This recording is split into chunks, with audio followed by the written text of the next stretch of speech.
άνθρωποι που καθόταν στα ευλογημένα εκείνα μέρη της Γαλιλαίας ήταν χωρικοί, απλοί, γενναίοι, ευγενικοί, φιλόξενοι, ήρεμοι, χαρούμενοι.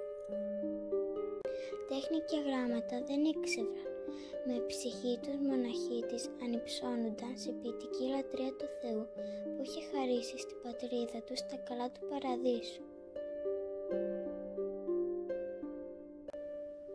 Και έτσι όταν ανάμεσά τους σηκώθηκε ένας ξεχωριστός από όλους τους άλλους και τους μίλησε για την καλοσύνη του Θεού που όλα τα καταλαβαίνει και όλα τα συγχωρεί και που και τους αμαρτωλούς ακόμα αγαπά σαν δυστυχισμένα του παιδιά, οι αγαθοί Γαλιλαίοι μαζεύτηκαν γύρω του και τον πίστεψαν και τον αγάπησαν και τον λάτρεψαν.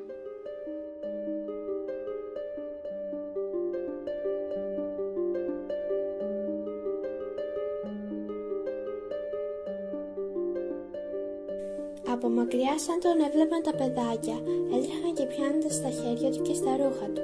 Οι μανάδες του χαμογελούσαν και του πρόσφεραν τα μικρά τους για να τα βάλει πάνω του στα χέρια του και να τα ευλογήσει. Όταν κανένας τα απομάκρυνε για να μην τον σκοτήσουν, πάλι τα καλούσε εκείνους κοντά του και τα ενδέχονταν με το μελίχιο χαμόγελό του. Και έλεγε: «Αφήστε τα παιδάκια να έρχονται κοντά μου, γιατί σε όσους είναι σαν αυτά ανήκει η βασιλεία των ουρανών».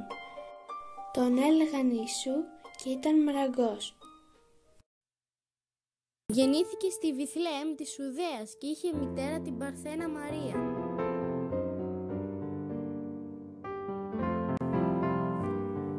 Ήταν λεύτερη ακόμα, αραβωνιασμένη με έναν φτωχό μαραγκό στη Ναζαρέτ της Γαλιλαίας, τον Ιωσήφ, όταν μία μέρα που προσεύχοντας στο ναό, ο άγγελος Γαβριήλ παρουσιάστηκε μπροστά της και της είπε πως ο Κύριος διάλεξε αυτήν την Παρθένα, την πιο όμορφη και την αγνότερη ανάμεσα σε όλα τα κορίτσια της Γαλιλαίας, για να γίνει μητέρα του Υιού του.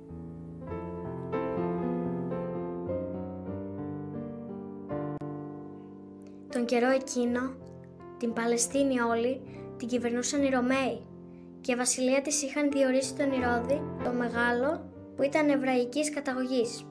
Ήταν ο Ηρώδης ικανός, αλλά σκληρόκαρδος, δεσπότης αιμοβόρος. Εκείνες τις μέρες ο αυτοκράτορας Αύγουστος είχε βγάλει διαταγή να γίνει απογραφή όλων των κατοίκων σε όλες τις χώρες του Ρωμαϊκού κράτους.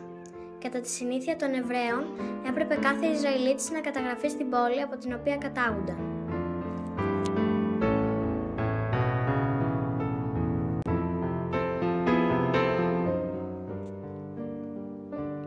Ο Ιωσήφ κατάγονταν από την οικογένεια του Δαβίδ.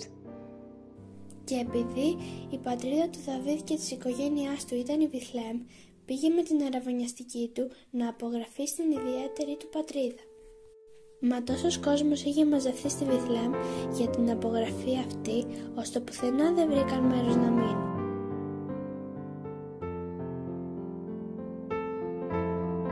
Αναγκάστηκαν λοιπόν να παγούν, να περάσουν τη νύχτα μέσα σε ένα στάβλο. Εκεί γεννήθηκε ο Ιησούς. Επειδή ούτε κρεβάτι βρισκόταν, ούτε καν στρώμα, η Μαρία φάσιωσε το βρέφος της και το έβαλε σε ένα παχνί. Ήταν χειμωνιάτικη και κρύα νύχτα. Έξω στον κάμπο βοσκοί φύλαγαν τα πρόβατά τους και δεν έπεφταν να κοιμηθούν μην έρθει ο λύκος και τους τα φάει. Έξαφνα φως μεγάλο έλαμψε και ένας άγγελος παρουσιάστηκε μπροστά τους. Οι ποιμένες τρόμαξαν πολύ. Μα ο άγγελος τους είπε: «Μη φοβάστε, γιατί σας φέρνω μια καλή είδηση που σε όλο τον κόσμο θα δώσει χαρά. Σήμερα στην πόλη του Δαβίδ γεννήθηκε ο Σωτήρ, που είναι ο Χριστός, ο Κύριος. Και το σημείο που θα σας οδηγήσει θα είναι τούτο. Θα βρείτε βρέφος φασιωμένο και ξαπλωμένο σε παχνί». Και εκεί που μιλούσε ακόμα ο άγγελος, έξαφνα άνοιξαν τα ουράνια και στρατός αγγέλων ενώθηκε μαζί του και δοξολογούσε και έλεγε: «Δόξα εν υψίστοις Θεό και πηγής ειρήνη, εν ανθρώπης ευδοκία», που σημαίνει Δόξα στο Θεό που βρίσκεται στα επουράνια, με τη γέννησή του ήλθε στη γη σωτηρία και στους ανθρώπους φανερώθηκε όλη η καλή διάθεση και η αγάπη που έχει ο Θεός για αυτούς.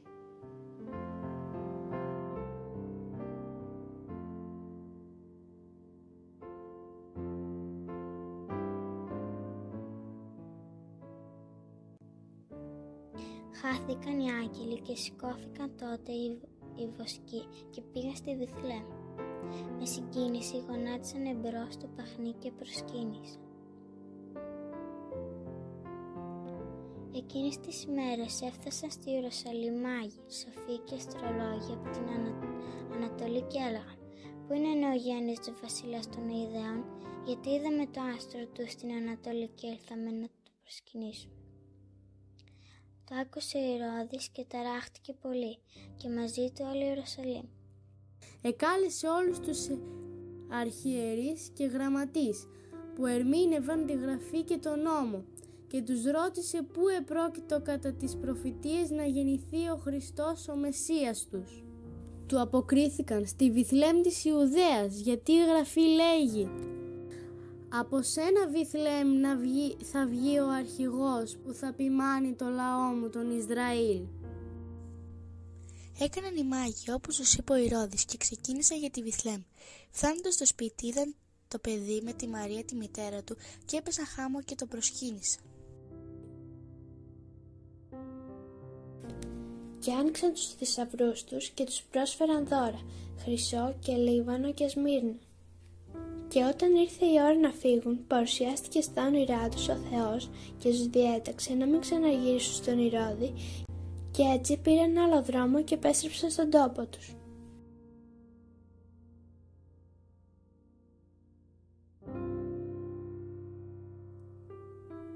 Μόλις έφυγαν οι μάγοι, ένας άγγελος Κυρίου φανερώθηκε στο όνειρο του Ιωσήφ και του είπε: «Σήκω, πάρ' το παιδί και τη μητέρα του, φύγε στην Αίγυπτο και μείνε και ώσπου να σου δώσω άλλη διαταγή, γιατί είχε σκοπό Ηρώδης να ζητήσει το παιδί και να το σκοτώσει». Σηκώθηκε αμέσως Ιωσήφ, πήρε το παιδί και τη μητέρα και νύχτα έφυγε στην Αίγυπτο, όπου έμεινε ώσπου πέθανε ο Ηρώδης. Ο Ηρώδης όταν είδε πως τον γέλασαν οι μάγοι θύμωσε πολύ, και για να μην τύχει και αληθέψουν όσα του είπαν και γίνει άλλος βασιλέας των Ιουδαίων, έδωσε διαταγή να σφάξουν όλα τα αγοράκια από 2 χρονών και κάτω. Μεγάλος παραγμός έγινε σε όλη την Ιουδαία με την άγρια διαταγή του σκληρόκαρδου Ηρώδη. Όλες οι μάνες έκλαψαν και αναθεμάτισαν τον τύραννο που έχισε τόσο αθώο αίμα. Πνιγμένος στο αίμα θα τελείωνε τη ζωή του ο Ηρώδης ο Μεγάλος. Άρρωστος από μια φοβερή αρρώστια όπου σάπιζε ζωντανός, πέθανε μισθός από όλους και ο θάνατός του έγινε χαρά για όλο το βασίλειο.